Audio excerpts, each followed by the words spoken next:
Next 9 news में आपका बहुत बहुत स्वागत है। मैं हूं आपके साथ अबरारुल हक रहमानी। मेरा खास प्रोग्राम मुद्दा आज का मैं बात करेंगे राजस्थान की। दरअसल राजस्थान पर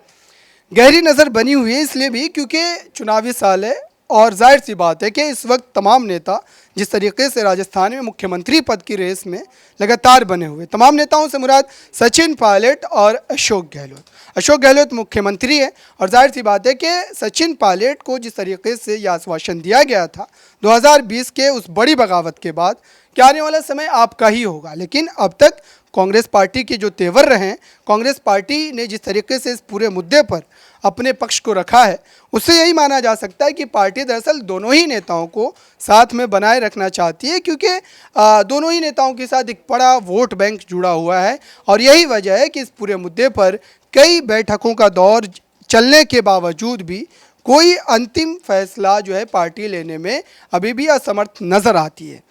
तो इस समय कांग्रेस पार्टी मुद्दों से अलग पार्टी के भीतर जो रस्साकशी का खेल है जो चल रहा है उससे जूझ रही है और बीजेपी लगातार इसका फ़ायदा उठाने के लिए तमाम कदम उठा रही है। बीजेपी ने चुनाव से ठीक आप कह सकते हैं साल भर पहले से ही प्रदेश में जिस तरीके से जन आक्रोश रैली निकाली और उस रैली के माध्यम से लोगों के बीच एक जागरूकता पैदा करने की कोशिश की और सरकार के खिलाफ एक माहौल भी बनाने का प्रयास किया, लेकिन इन तमाम बातों का कितना ज़्यादा राजनीतिक फ़ायदा बीजेपी को मिलेगा और कांग्रेस पार्टी को कितना नुकसान होगा, ये चुनावी नतीजे ही बताएंगे। फिलहाल राजस्थान में जो सियासी हालात है उसको बेहतर ढंग से समझने की कोशिश करेंगे और सचिन पायलट के मन में क्या चल रहा है, क्या वो तीसरे फ्रंट का हिस्सा तो नहीं बन जाएंगे, क्योंकि अरविंद केजरीवाल भी जो है राजनीतिक किस्मत आजमाई के लिए राजस्थान पहुंच रहे हैं। और उसके अलग देखें तो वहां पर जो क्षेत्रीय नेता हैं वो भी लगातार सचिन पायलट को कांग्रेस पार्टी के खिलाफ जाने की सलाह जो है वो भी दे रहे हैं और कह रहे हैं कि अगर लगातार उनको नज़रअंदाज किया जा रहा है तो जाहिर सी बात है कि वो पार्टी के खिलाफ जाएं, क्योंकि उनके साथ एक बड़ा जो है मजबूत जो है वोट बैंक है और उसकी वजह से राजस्थान में जो है उनकी फिर से सियासी जो मजबूती है वो देखने को मिल सकती है। मेरे साथ राकेश सर हैं, इनसे समझते हैं कि दरअसल इस पूरे मुद्दे पर इनकी क्या राय है और सचिन पायलट की जो है इस अनशन को लेकर के अगर बात करें या फिर पार्टी के रवैये को लेकर के बात करें तो पार्टी क्या वाकई जानबूझ करके इस पूरे मुद्दे पर कोई फैसला नहीं ले रही है ताकि कोई भी नेता जो है नाराज़ ना हो और पार्टी का कोई नुकसान ना हो जाए? देखिए अबरार, मैं एक बात आपको बता दूं कि कांग्रेस में ना बड़ा एक पुराने समय पे जब बात करें तो मोतीलाल वोहरा थे कोषाध्यक्ष कांग्रेस के, और उनका एक बड़ा फेमस डायलॉग था कि कोई फैसला ना लेना भी अपने आप में एक फैसला होता है। तो कांग्रेस जब दो दिग्गजों के बीच में फंसती है तो कांग्रेस इसी मोड में चली जाती है कि समय को समय दीजिए और जल्दबाजी में कोई फैसला मत लीजिए। तो ये कांग्रेस की पुरानी परिपाटी रही है। तो सचिन पायलट और अशोक गहलोत के रूप का जो द्वंद्व चल रहा है, राजनीतिक श्रेष्ठता वाला जो द्वंद्व, तो कांग्रेस अभी उसी पोजीशन पर है कि थोड़ा रुक कर फैसला ले। कांग्रेस की तरफ से सचिन पायलट को जो बात पता चली है कि एक मैसेज भी दिया गया है और एक प्रस्ताव भेजा गया है कि आप दिल्ली आ जाइए और दिल्ली में कोई बड़ा पद कांग्रेस वर्किंग कमेटी में आपको दे दिया जाता है और आप दिल्ली से राजनीति कीजिए। लेकिन सचिन पायलट दिल्ली जाना नहीं चाहते, क्योंकि अशोक गहलोत को भी प्रस्ताव दिया गया था। देखिए, ये उसी रस्साकशी को कम करने के लिए दोनों प्रस्ताव दिए गए थे। जब राष्ट्रीय अध्यक्ष की बात चल रही थी तो अशोक गहलोत को प्रस्ताव दिया, अब सचिन पायलट को, कि इस रणभूमि से कोई एक जो योद्धा है वो पीछे आ जाए तो वो उस रणभूमि में जो वर्चस्व की लड़ाई है वो खत्म हो जाएगी। लेकिन दोनों योद्धा उसी रणभूमि में बना रहना चाहते हैं। इसमें अब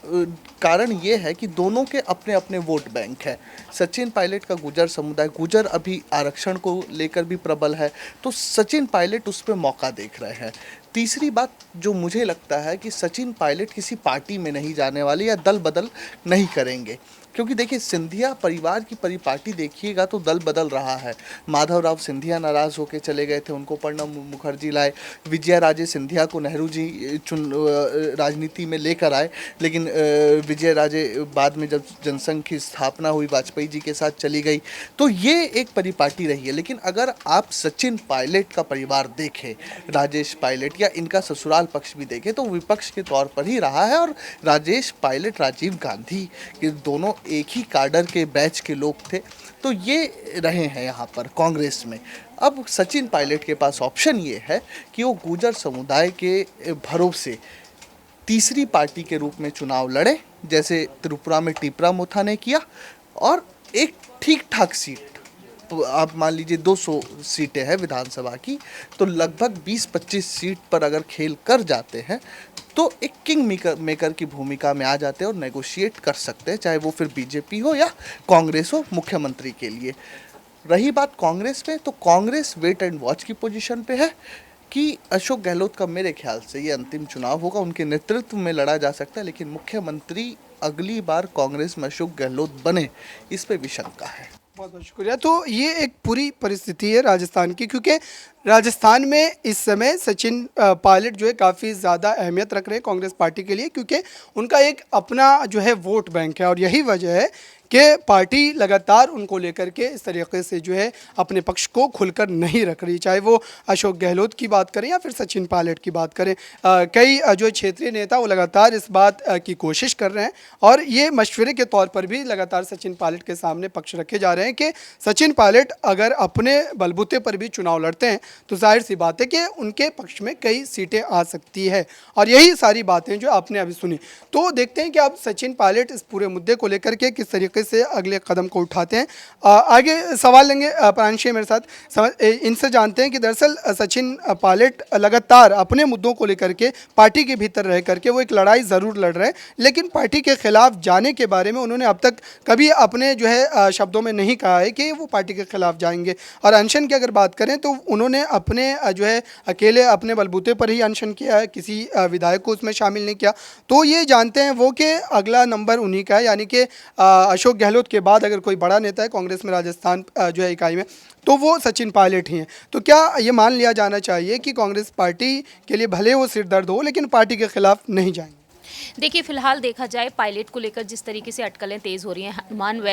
बेनीवाल ने उन्हें ऑफर दिया, दूसरी ही तरफ बीएसपी की तरफ से भी उनके लिए ऑफर आया, और आम आदमी पार्टी भी इस वक्त लाइन में है। तो अभी देखा जाए सचिन पायलट को लेकर जितनी भी अटकलें तेज़ हुई हैं उन सभी पर उन्होंने विराम भी लगा दिया, क्योंकि उनका कहना साफ तौर पर रहा कि वह तो यहाँ पर अब देखा जाए जो अनुशासनहीनता का जो मामला है उस पर फैसला लिया जाए कि आलाकमान आखिरकार देरी क्यों कर रही है। और दूसरी ही तरफ देखा जाए गहलोत सरकार से सिर्फ वह मांग करते हुए दिखाई दे रहे हैं, ना कि यहाँ पर वह किसी अन्य पार्टी की तरफ रुख करने जा रहे हैं, ना ही नई पार्टी का वह गठन करना चाहते हैं। तो सचिन पायलट ने फिलहाल देखा जाए वो तमाम अटकलों पर विराम लगा दिया, लेकिन अब आने वाले वक्त में यही देखना होगा कि आखिरकार सीएम अशोक गहलोत कोई अहम फैसला सुनाते हैं या फिर नहीं, जो मांग यहाँ पर सचिन पायलट की तरफ से की जा रही है। दूसरी ही तरफ राहुल गांधी, प्रियंका गांधी साफ तौर पर कह चुके हैं कि पायलट पर कोई भी कार्रवाई नहीं होगी। सुखजिंदर सिंह रंधावा जिस तरीके से कहते हुए नजर आए हैं, और अब सुखजिंदर सिंह रंधावा ने साफ तौर पर कह दिया है कि कमलनाथ जिस तरीके से इस मामले में दखल अंदाजी कर रहे हैं, तो ऐसे में उनका कहना यही है कि मैं प्रभारी हूं, मैं ही फैसला लूंगा। अब देखते हैं कि आखिरकार सचिन पायलट के समर्थन में यहाँ पर कोई अहम फैसला सुनाया जाएगा या फिर नहीं।